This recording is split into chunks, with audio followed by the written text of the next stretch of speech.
Hi folks, it's John from lastchanceautorestore.com. I'd like to share with you another update. This is on the 1967 Dodge Coronet, the four-door sedan.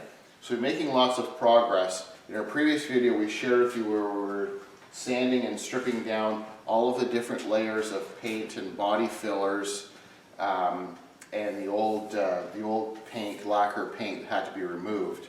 And we still had a lot of sections that we needed to work on. So lots of progress here now, and we'll start basically in the roof and work our way down a little bit. We've removed all of the side windows and trim and glass and all of the components, and then we've stripped all of the frames, window frames and posts and all of the edges. We didn't want to damage before when we were stripping it down, so we did the bulk of it in our previous video.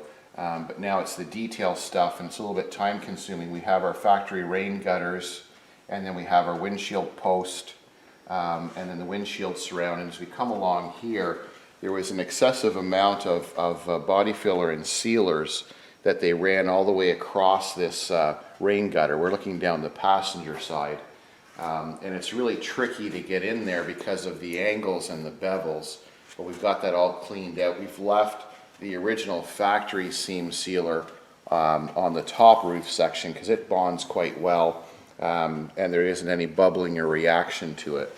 And then as we come along here, we've sanded, and there's a groove, and you couldn't really see the groove because there was so much caulking, but it actually tapers in. So as we mentioned in an earlier video, these Coronets have a really neat, there's a lot of body lines, and once we removed all the layers of body filler and different products that they've used, it tends to show more of the body lines now, and so there's lots going on with the groove. So if we stick with the roof and then work our way down, you can see in the back here it has this nice bevel. I think the camera can pick it up. I don't think the metal's too shiny, but you've got excuse me, this roof line that they've stamped in, and then we have a taper or a bevel along the back. And once again, there is so much product in here that you kind of lose some of the line, and you didn't really see this line or this groove the way it changes its angles. And then we cleaned all around here, which is really tricky to get into around the back window, and that had an incredible amount of product, especially in here where the roof meets the quarter panel. There's a wide piece of trim, and there was a lot of rust and surface rust bubbling up in there. And then as we start with the passenger door, just above the door we've got our front cowl piece. We've stripped all of that. Excuse me, it had a lot of work done. This is a previous repair with lead that someone has done. It's been done properly, and we've kind of shaped it with files to get it to the proper taper. They had it a little bit higher, and that's why there's so much body filler in here, and it was thicker than a quarter. So once we removed all of the body filler, we just used files to shape the lead. It was just a repair that wasn't done properly.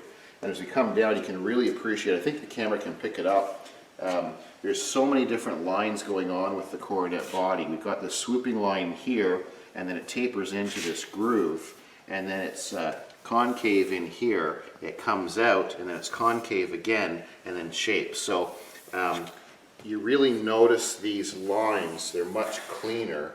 Now that all the layers of paint and body filler are off, it didn't really show these contours as much.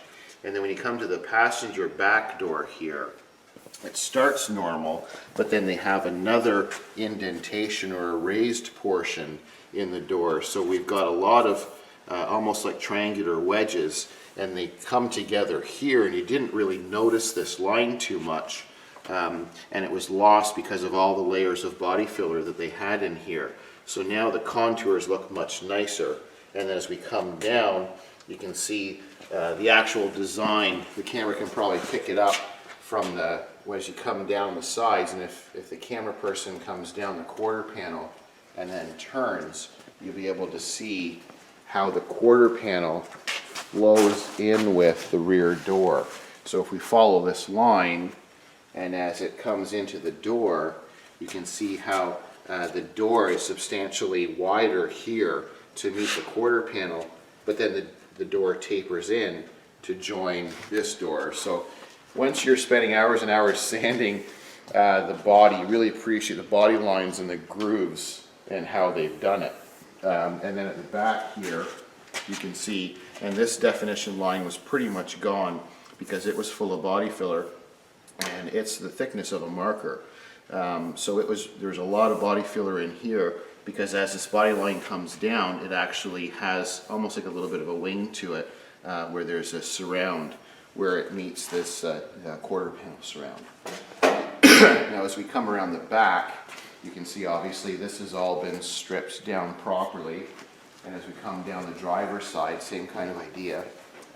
There was a lot of product in this back portion, and the factory, when they install or assemble the quarter panel and the rear filler, this Dodge or Plymouth doesn't have a seam. The factory uses lead, and they make that smooth. A lot of the vehicles in this area in the mid to late 60s, where they joined it, they left a seam line. But this is one of the few cars that does not have a seam line from the factory. It's a flush, more of a cleaner look. So this is the original factory lead that's joined the back panel to the quarter panel. You can see the section here. I think the camera can pick it up. Pardon me. And then as we come down this side, same kind of idea. A lot of work stripping it all down. Windows are out on this side too. We just have the masking here ready. So we've got all of this cleaned off, and it was incredible the amount of layers of product. And even something as simple as these door frames, and I think the camera can probably pick it up, it's actually angled, so it's beveled, and it meets to a point in the center of this frame. So as you follow this line, it's actually a definition line. It goes all the way around the frame and then comes down, and that's part of the styling. Well, there's so much product on top of this that the build-up, you didn't even know there was a groove there until we started sanding it off. And as we were sanding it, we discovered that there's actually a point or a groove, which is another design feature of the car that was kind of lost with all of the previous poor paint jobs and body repair that was done. We've also stripped this center post, and then once again you can see we have the raised bevel. So all four doors have this raised section in the middle of the frame. And then as we come along the front, you can see once again we have this front apron. We've masked the vent area. We have it almost all stripped, but there's still quite a bit of hand sanding to be done in each groove, and we don't want to have a buildup of product. So we're getting ready now to apply a two-part black epoxy, which is going to bond to this steel, and it's going to protect it, and then the pores will be ready for the primer that we'll apply next. But we don't want to have a tremendous amount of buildup in the vent area there, so we're going to protect it from the first coat of the epoxy, and then we'll work with that later. So you can see it's all in really nice shape. The roof is really nice. There's a couple of dings and dents, pardon me, that we'll be dealing with once we get going here. But now that we have all of the body stripped to metal, we have a special solution that we use to wash it all down. So that's what I'll be doing next. And then we're going to apply at least 2, probably 3 coats of a black 2-part epoxy. And then what we'll do is we'll share with you what it looks like after it's epoxied, because that metal will all be sealed, and then we'll begin with the primer and the bodywork. So I thank you for watching. This is the 67 Dodge Coronet. I'm John from lastchanceautorestore.com.